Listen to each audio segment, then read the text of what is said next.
Hello guys, magandang araw. Ito guys, may dumating na naman na ayuda oh. Wow! Tatlong plastic na plastic bag na ayuda.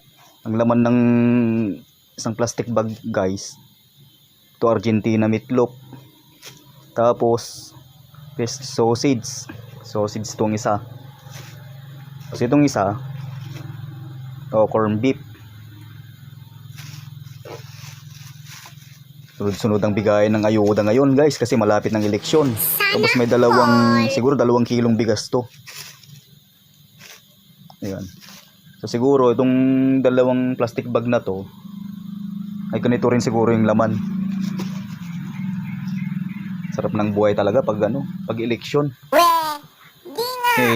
Sunod-sunod yung bigayan. So dito na lang guys, bye!